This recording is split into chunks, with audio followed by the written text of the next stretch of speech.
everyone. Thank you for joining me today. I am so excited to talk a little bit more about how we find our purpose. As a military community, we of course are tied to that service to others and that commitment to our country. But what does that look like once we leave the military? Once we turn in our ID cards and get the dependent retired ID?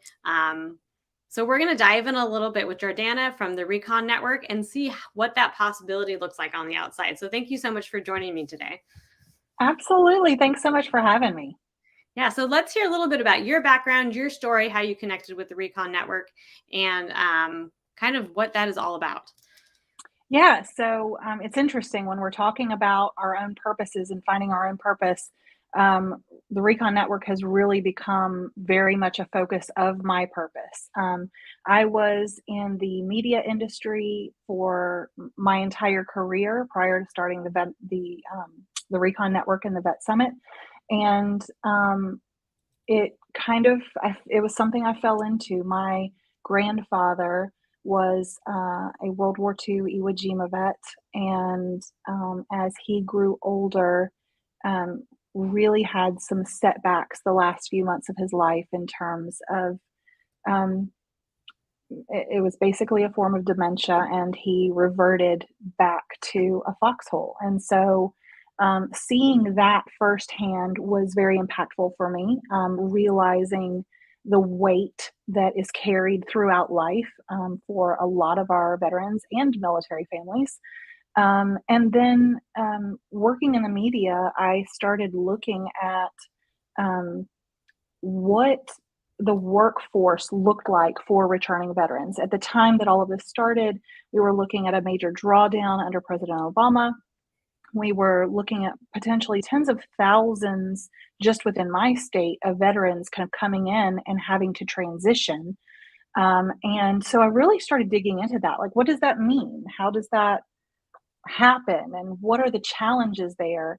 And really had, even though I was in economic development, business areas, and all of those things in the media side of that, had no idea what was really happening with that transition. And so once I started digging into it, it really did become very purpose driven for me in terms of helping veterans and military spouses not just transition well, right? There's lots of entities that do that help to find the jobs, that connect with resources, but really helping them find themselves within transition, outside of the military, outside of a given schedule, outside of what someone told you your rank is or your deliverables for that day or the mission was.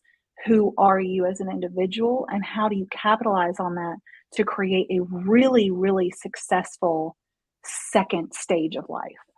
Yeah, I like what you're saying about finding out who you are outside of all that. The owner of Seven Eagle, Jordan, and I have talked a lot about how in the military, and most of our company is military, we and spouses as well, like we are like a circle, and a circle can fit in so many different shaped pegs. Right. But once you get out of the military, you get to figure out what shape you really should be fit into. And yes, you can have all the resources for employment, but it's that sense of self and knowing who you are that's going to allow you to flourish outside of the uniform, outside of those constraints that a lot of people have in the military. So thank you very much for your advocacy and support, and your vision on what people can do to be themselves. I appreciate that. Absolutely. So you guys have a big summit coming up November 3rd and 4th, and it's a 2-day virtual conference for veterans, service members, their family members, advocates, allies. I'm very excited about this, and I want to hear how long it's been going on, who you have, who's going to be there to help this demographic, and what you guys all have rolled into it.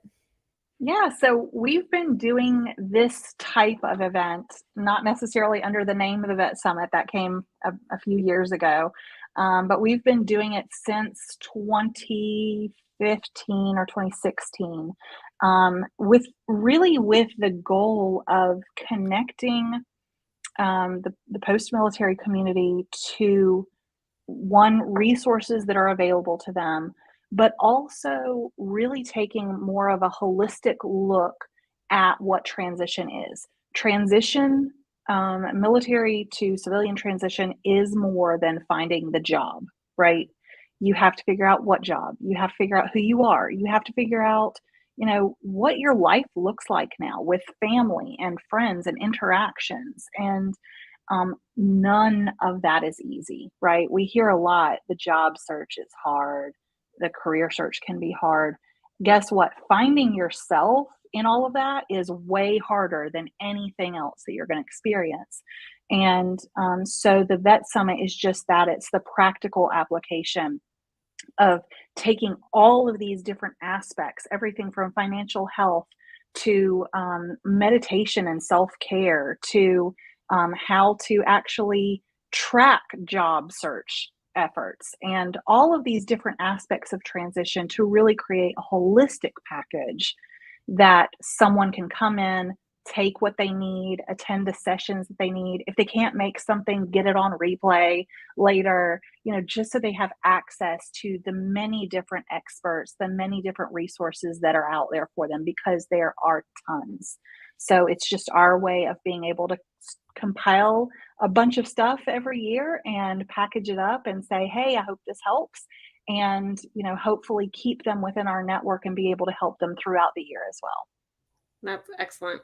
We will drop the link to that sign up registration at the end of the video so that everyone can go ahead and register. And please share that with those that you know, because even if we don't know someone is struggling, it's still good to provide that information, because at some point that information is going to come back to us. So let's make sure that we are sharing. I would love to hear some of your success stories with the Yeah. RECON network.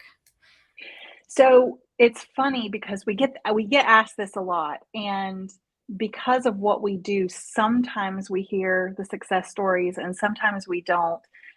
One of my favorites recently, though, because it just took me by complete surprise, we had worked with a gentleman who was just really struggling.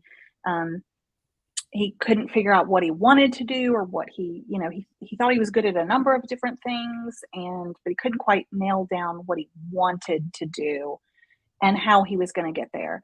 And so he had come to the Vet Summit. We had met through networking. He did a few of our transition calls. We have transition check-ins, which are 30-minute calls that anyone can schedule and talk with a certified life purpose coach for anything that they need, right? And he had done a few of those calls and kind of said, yeah, I think I've got a good feel on this. And then he disappeared and we never heard from him again. We would see him kind of in the network or like a post or something like that. And then about 2 years later, I got a call from someone else completely different that said, hey, I found your organization. Someone had referred me to you and said that you were a good organization to support. And so I wanted to know more about you. And I said, well, okay, great. Well, who referred you? And he said, well, this guy, he told me, I don't remember his name, but he told me that you were one of the main people that he would recommend because you helped him so much. And I went, oh my gosh, now I really want to know who this is. Please find out who this was and let me know. And the next week I got an email that said the guy's name, and I was just floored because we didn't know. Had he worked things out? Had he made a success? And turns out he owns his own business. He's doing great. He's thriving, and that even that one small story that we have is enough to keep me going for years, because we know that what we do is done with good intent and done well and helps people. But to hear it is always just fantastic. Yeah. So we just had a jet pass over, so I had to mute for a second. But no, it's great when people recognize what services worked for them when they're transitioning, and that they share that with others. At what point in the transition can somebody come to you guys? Can it be, a few years before? Can it be during, after? Where in that should they utilize your services? Whenever they are ready to really start digging in and figuring out the next phase. We have a number of people who are still in service and in the transition period. We have people who've gotten out and are now kind of like, oh gosh, I didn't pay attention in the TAP class. I'm like stuck. And then we have a lot of people who've been out for 7 years and just haven't found that right fit, right? They got the job, they've been kind of bouncing around, or they've made it to a certain degree in the workplace and it's just still not them. And so they come in and like, look, I don't know what to do. I thought I had the path. I thought I had it laid Mhm. out. And I've gotten down the path and now I realize that this isn't where I want to go. And so we really, anyone within that phase, which is why we use the term post-military community so much, is that there's just such a wide swath of people within that demographic that may need those services. Yeah, that's good because I it can be a very confusing time on when you contact who, but knowing that you guys will be there from, maybe just someone feeling out to getting out of the military. Not sure if that is the right step.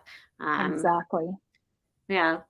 And like you said about your grandfather, how at the end he kind of reverted back. I think we all kind of chip over those milestones as we progress in our lives. And sometimes we do kind of fall back into maybe some patterns that we learned. And so having the Recon network to help us work through if this is just a momentary hiccup or if this is the right path for me would be an extremely useful um, service.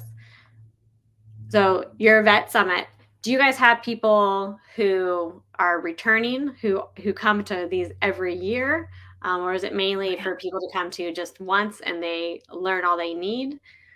What do you guys see? We have a really healthy mix, I think. We have a lot of people who come back because they enjoy it. Even though it's a virtual platform, we do have networking. We have a speed networking session where you can literally pop up with someone else and meet them for 7 minutes and actually expand your network. We have a virtual expo hall.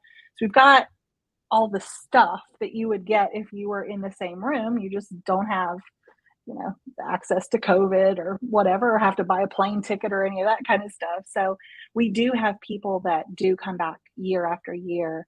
And then we do always tend to get kind of the fresh influx of like, okay, I just hit this wall and I don't know what, but you came up and that's good enough for us too. So Yeah, as an introvert, um, in this career field, I have to do a lot of networking and talking with people, and I enjoy that side so much. Um, but sometimes it is nice to sit behind my computer and not have to have a drink in my hand and worry about like, oh, me shift hands and now this hand is all wet because my Coke was wet, but I'm gonna shake your hand yes. and now like, what do I do? That's writing down notes. It's nice to be able to have it on the screen and connect virtually. I know a lot of people are tired of the virtual networking, but it definitely serves a place, especially for service members who maybe don't, and families where they don't know where they want to land Right. within the United States once they get out. These virtual events are just instrumental in them talking to people not only about careers but also locations on where they live. Um, I think some of the exploration in that area is useful. Yes, absolutely. So, what kind of speakers are you guys going to have? Who's going to be showing up to help people? So Can we you are give still finalizing. We're still finalizing them, and I'm not going to release any names yet. That will be coming in the next few weeks. But we do have so far lined up someone talking about federal resumes, how to fill those out. That's a really tricky. If you don't know what you're doing, you can get really really stuck on that. We have someone talking about interviews. We have someone talking about job fit. We partner with an organization that provides an assessment called the Career Choice GPS. Everyone who attends will have access to one of those if they want it, and it's a really cool assessment that really helps you narrow down what you're naturally built for, which is great outside of MOS. Like, if it doesn't translate, what do? You know, that kind of Yeah. thing. And So we've got, I'll be there. I'll be talking about purpose and really how to start the process of nailing that down. So we've got a lot of great stuff coming, and we're working out those final details to really launch out what that's going to be. I like the assessment portion because everyone who joined the military had to take, an ASVAB and find out where they were going to fit within the military. It's great that you guys are taking a similar approach um, and trying to see how they fit on the civilian side. Right. I remember taking one, I think in junior high or high school, and they said I should do mortuary affairs. Um, I don't know what that says about me. Um, I I did not have go some that route. ideas that they're probably not here for this forum. I did have to do a final paper for a graduate course where I discussed end of life affairs, but that's as close as I got to that realm. But it's Well, at always least you good to found have your place now. That's what I matters. did. I did, yes. And through my military network is how I found my passion in volunteering and talking to people. It's as many people as you can talk to because it's through like not only our own experiences, but those that we can get through talking to others and hearing their stories, letting other people's, accomplishments and maybe areas of opportunity help us so that we don't Right. have to, go into the same areas of opportunity as well. Right. Exactly. I love how we are right here in the flight path for the base. So we apologize. They're definitely trying to make up their sorties for the month and all the flights that they're doing. So, what is probably the best advice that you have gotten from a service member or military spouse on their transition experience? That I've gotten from? Yes, like feedback that they have given to you guys. Oh gosh. We have gotten every time that we've had someone do an assessment, um, that really sticks with them because it's measurable data. It's science, right? You can't argue with something that scientifically says, "Hey, by the way, you're really good at this." Um, but we also get a lot of feedback on just the attention. We try to spend very when we're developing new programs, we don't just develop stuff based on what we think might stick or what might make money or anything like that. We actually try to survey and poll and say, what do you guys need right now? Right. So, for example, right now we have a survey out that is asking the post military community about their mental health since COVID. It's a major issue, the world wide. It's a worldwide global issue, mental health and stability during this time.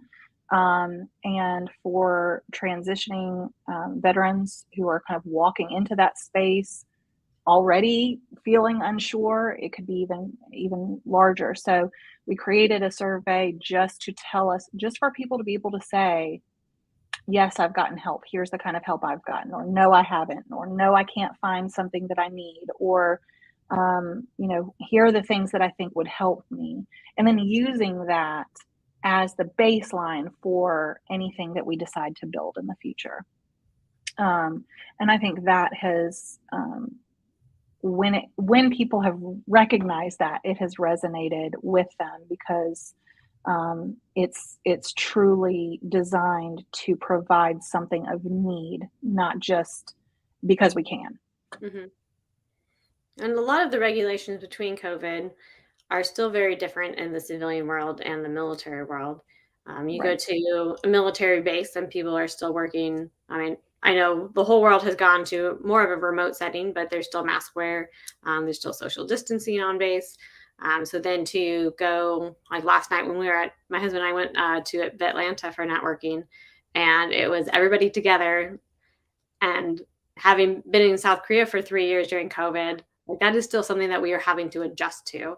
So Right. you're just adding a whole nother layer onto the military transition of a regimented following CDC and base guidelines to a more free-flowing response to health issues.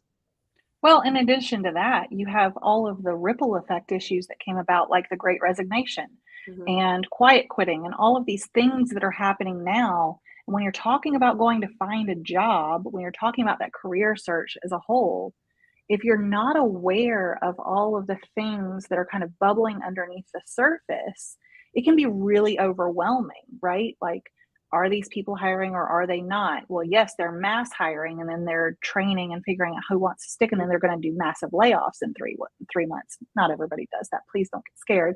But you have to kind of be able to watch a lot of the extra stuff that happened, probably because of the pandemic, because of what it did to us culturally and societally, and how it affected us personally. When we realized, oh gosh, I don't like what I'm doing anymore, and so transitioning during all of that, all of these massive changes, cultural changes, societal changes, workforce changes, even health and pandemic changes, all of that stuff, supply issues. I mean, you get out, you need to buy a car and you can't. I mean, those are real things that are happening to real people, and they seem small, but they add up. And so if you don't have a good handle on the full aspect of it, it can be really, really overwhelming just to walk into it at all. Yeah. And some people in the military, they're given, their computers and their phones, for work purposes to then have to get out and Yeah. understand what am I wearing that um, is me. Like I've been wearing this uniform, but now I have to find clothes that Right. represent me in a professional setting and not just well, I'm told I need to go wear a sport coat and khakis and a polo, but like, what is going to represent my fashion and my professional image that I want to portray? What is going to be different? What am I allowed to? How am I allowed to be different and stand out from people versus having to fall in line and be one of the group? Yeah, I think the wide open nature of transition is just intimidating for a lot of people, especially the longer that you've been in the military. You get out, you've always known what you're doing that day. You've always had someone holding you accountable to it, and um, when you get out into the civilian world, no one cares unless you don't show up for work, right? Like that's you've got to figure that out, and be able to kind of fill the space that you're given to just be you and be authentically you. Not, well, everyone said to wear a polo and khakis, and even though I hate khakis, I'm going to wear them because everyone told me to. Well, I don't know how much that makes life worth living if you're doing something you don't like every day. So really being able to I like the idea of filling the space that is given to you after the military and being able to really use it to your benefit. Yeah, filling the space and being authentically you. Um, I like that, and it's something that we all will continue to readdress and re-evolve as we go along in both our career lives and our personal lives, and um, everything is really a growth opportunity, right? It is. It is. Do you guys? So I know fashion is definitely a big thing. Do you see, and how do people find themselves in fashion outside of the uniform? Have you guys had those discussions on what is appropriate, or We what do you haven't recommend? really we haven't really. I mean, most of the people who use our services are men, and it's guys, I feel for if you're having to wear khakis, but it's not the same on the female side where you're having to figure out 12 different levels of dress code, just to function in society. So we don't get a whole lot into dress and dress code. Most of the guys have kind of figured that part out at least. But we do see a lot with career fit and career matching, and really just the overall view of like, who am I, the purpose. And it's great to have a job that fulfills your purpose, but it is not mandatory. If you are getting fulfillment of your own purpose, if you're finding meaning in your life and it doesn't happen to be in your job, that's okay too. The goal is to just be able to determine, what fulfills you as a human being first, and how can you use that for the betterment of everything around you. And that usually in and of itself is very, very fulfilling, especially for veterans who have been in a life of service already. Yeah. Everyone's had to take PT tests, but they might learn that they do enjoy physical fitness, but just not. Maybe they want to Regimented. do it. Yeah, maybe they don't want to go out at 5 a.m. for PT in the mornings, but they still want to keep that physical fitness in another area, or volunteerism, trying to figure out what volunteer roles are going to be successful for them in finding themselves in addition to the employment piece. That's absolutely correct. And I know a lot of military spouses spend most of their military spouse career in volunteer roles, and a lot of times it's just having to say yes in the situation they're in and not learning what volunteer roles are going to be fulfilling. It's more just filling the role because Right. it's available. Right. Yeah, it is definitely a whole person approach in the transition, and I'm glad that you guys are there to fill in those pieces outside of just the employment and what job is going to work. Right. It's really, really critical. I beat on the drum constantly. I'm sure that there are people out there who are like, "Oh, got her again." Like, stop already. But when we're talking about things that are major issues for the veteran community, right? We talk about depression. We talk about the suicide rate. We talk about we don't talk as much about divorce rates. We don't talk as much about being underemployed or misemployed. Mhm. But all of these things, if you break them down, can be scientifically linked to a lack of purpose to one degree or another. I'm not saying that that is the answer to everything, but if we can help provide each and every person with a sense of meaning as they are going into this next stage, I truly and wholeheartedly believe that we will start eroding some of these major issues naturally, because we will have people who are fulfilled in and of themselves and able to then influence the others around them towards positive change and effect. Yeah, getting rid of the negativity stigma that comes with the transition and how we pull others down Right. with that, but being positive. And I think once you do find your purpose, it's a lot easier to have that positive outlook and really support people and maybe things that might be scary to you. But if you are secure in your purpose, then it's easier to take that leap in supporting somebody in something that you would not necessarily do for yourself. But Right. when you have your feet firmly planted on the ground, it's so much easier to just lift people up, right? Very true. Very, very true. Awesome. So I hope everybody, so mark down the 3rd and 4th of November for the Veteran Employment and Transition Summit. It's going to be amazing. I can't wait till you guys release the speaker list. I'm looking forward Yes. to seeing that. Hoping we would get a sneak peek, but I definitely understand you guys have to firm I commitments. know. Well, I would have hoped I would have it ready by now too. So trust me, I'm feeling the pressure as well. It's okay. It's just more of a surprise, right? It's like Christmas. Right. For Or everyone. whatever holiday, yes, that we enjoy, birthdays and such. So again, I'll make sure I drop the link on that, and I will looking forward to seeing more. And I would love to hear get a quick follow-up from you guys once you have had such a successful 2-day event. So anything else you want to share with people before we close out? We're here for you. There's a ton of resources out there at your disposal. Please just use what's already there. Find the thing that works for you, whatever that is. Find it and use it. And if we can be of any help, I just hope you'll reach out and let us know. Perfect. So this has been Brenna with Seven Eagle, getting to talk to Jordana from the RECON Network. So thank you so much, and we will see you guys next week. Thanks.